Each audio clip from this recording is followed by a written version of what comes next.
Assalamualaikum warahmatullahi wabarakatuh. Perkenalkan, nama saya Kartika Chandra Kirana dengan NIM 2208102012252. Di sini saya akan memaparkan materi mengenai pasar modal dan pasar uang guna memenuhi tugas UAS Manajemen Keuangan Lanjutan kelas D. Di sini saya akan memaparkan mengenai pengertian dari pasar modal dan pasar uang.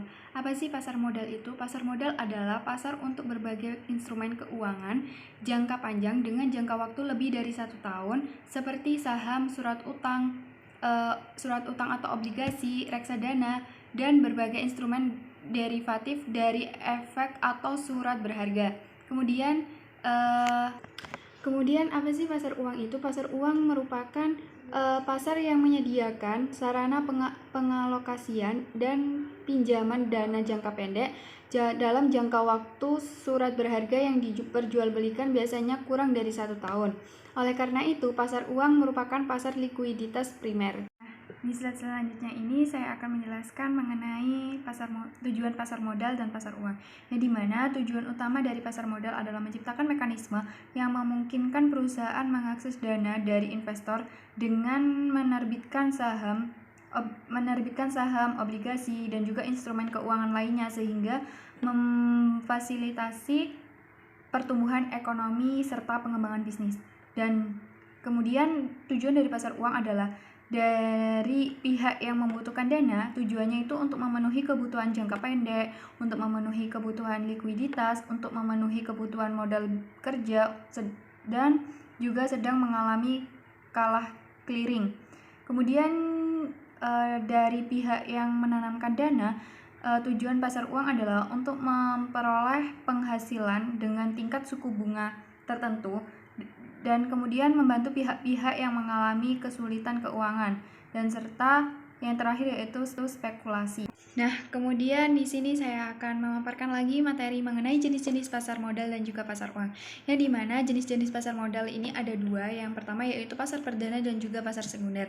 Pasar perdana ini merupakan pasar perdana ini adalah penjualan perdana efek atau penjualan efek oleh perusahaan yang menerbitkan efek sebelum efek tersebut dijual melalui bursa efek. Pada pasar perdana ini, efek dijual dengan harga emisi dan sehingga perusahaan yang menerbitkan emisi hanya memperoleh dana dari penjualan tersebut. Pasar perdana ini juga merupakan penawaran saham pertama kali dari emiten kepada para pemodal selama waktu yang telah ditetapkan oleh pihak penerbit. Kemudian yang kedua yaitu pasar sekunder. Pasar sekunder ini merupakan penjualan efek setelah penjualan oleh pasar perdana berakhir. Pada pasar sekunder ini harga efek ditentukan berdasarkan kurs efek tersebut. Naik turunnya kurs suatu efek ditentukan oleh daya tarik menarik antara permintaan dan juga penawaran efek tersebut. Pada pasar sekunder, para investor ini dapat membeli dan juga menjual efek setiap saat. Kemudian manfaat dari pasar sekunder ini bagi perusahaan sebagai tempat untuk menghimpun investor, lembaga, dan perseorangan. Harga saham pasar sekunder ini berfluktuasi sesuai dengan ekspektasi pasar. Pihak yang berwenang adalah pialang. Adanya beban komisi untuk penjualan dan juga pembelian ini, pemesanannya dilakukan melalui anggota bursa. Jangka waktunya tidak terbatas. Kemudian ada juga jenis-jenis dari pasar uang ini. Yang pertama yaitu pasar uang antar bank.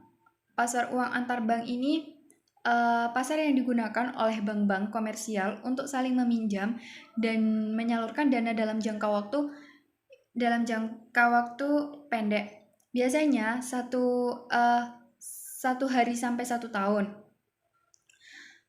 Pasar uang antar bank ini pasar yang sangat liquid dan memainkan peran penting dalam menjaga stabilitas sistem keuangan di Indonesia.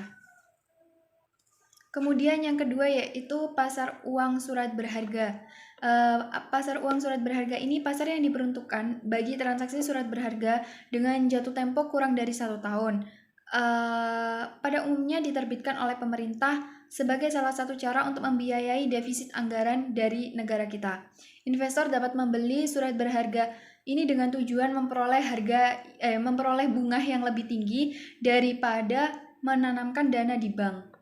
Kemudian yang ketiga yaitu pasar uang valuta asing. Pasar uang valuta asing ini merupakan pasar yang digunakan untuk transaksi jual beli mata uang asing dengan jatuh tempo pendek, biasanya kurang dari 1 tahun. Pasar uang valuta asing ini berperan penting dalam kegiatan perdagangan internasional dan juga sebagai tempat spekulasi mata uang. Kemudian yang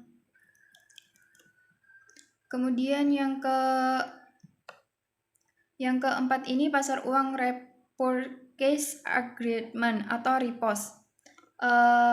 Ini merupakan pasar ketika pihak yang memiliki surat berharga menjualnya dengan jaminan akan membelinya kembali pada waktu yang telah disepakati.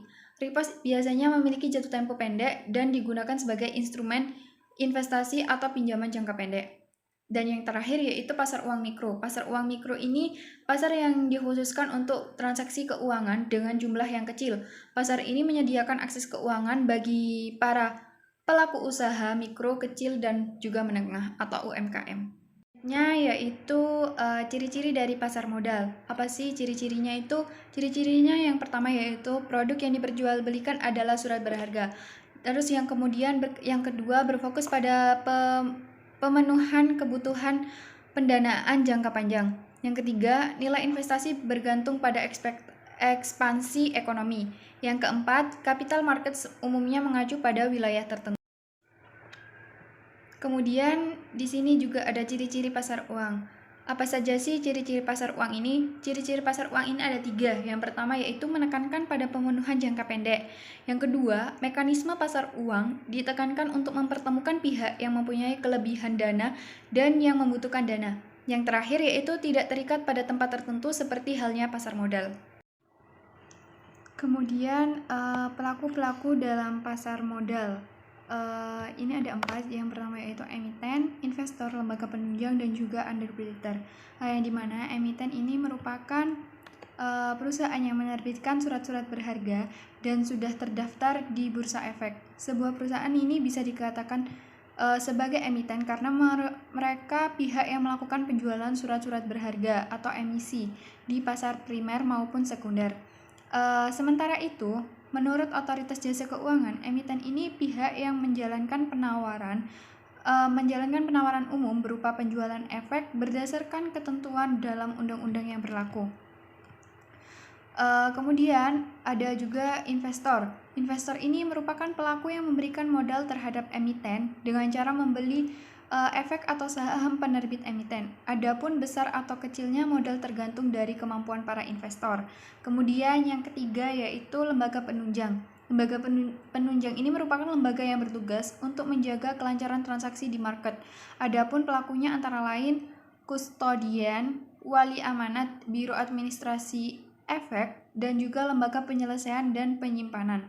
Secara garis besar tujuan dari lembaga ini adalah menjaga keteraturan dalam aktivitas transaksi market.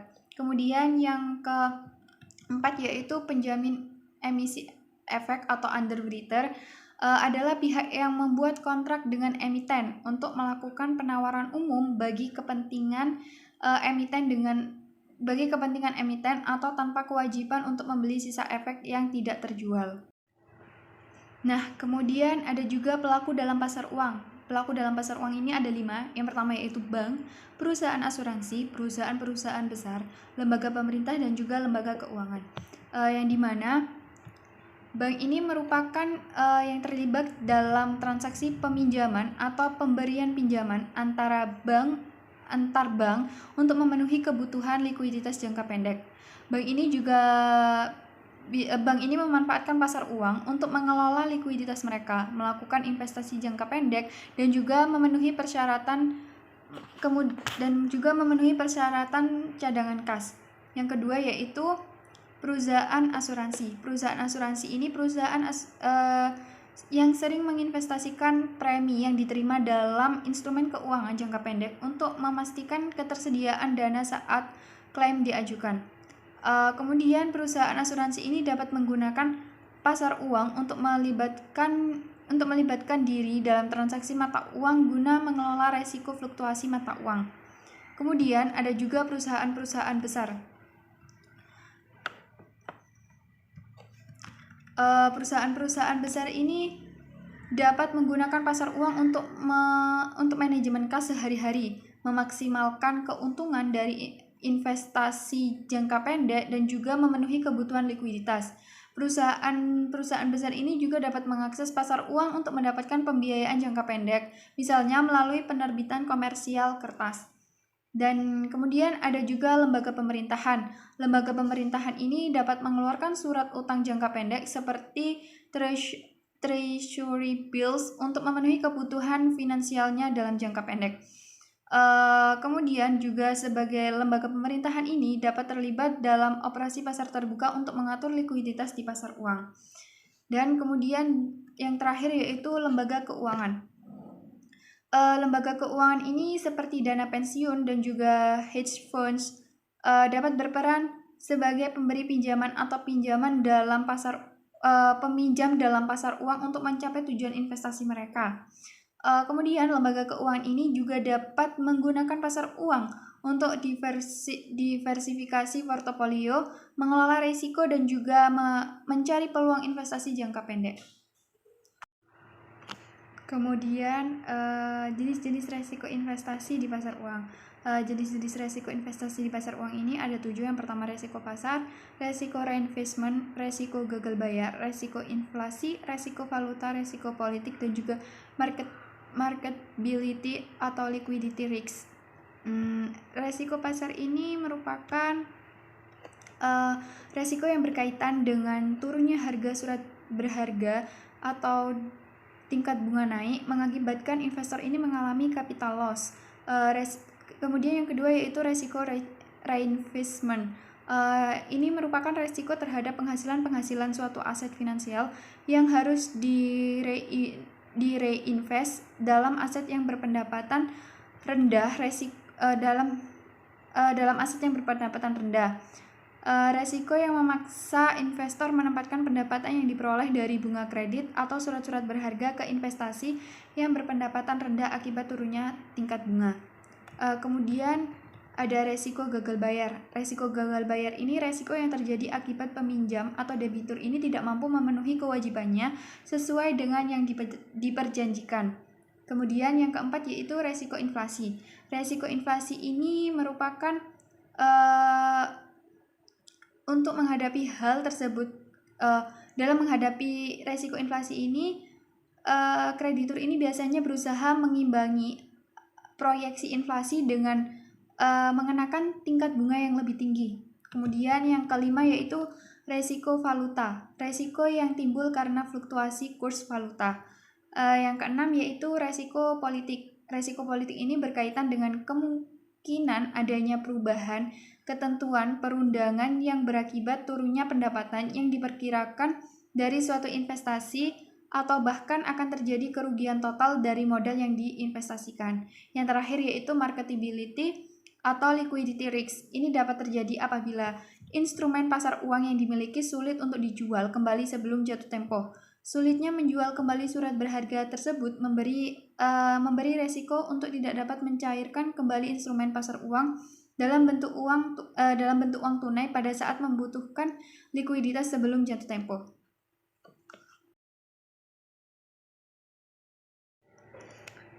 Sekian pemaparan materi dari saya mengenai pasar modal dan pasar uang. Saya meminta maaf apabila ada kekurangan dalam pemaparan materi tersebut.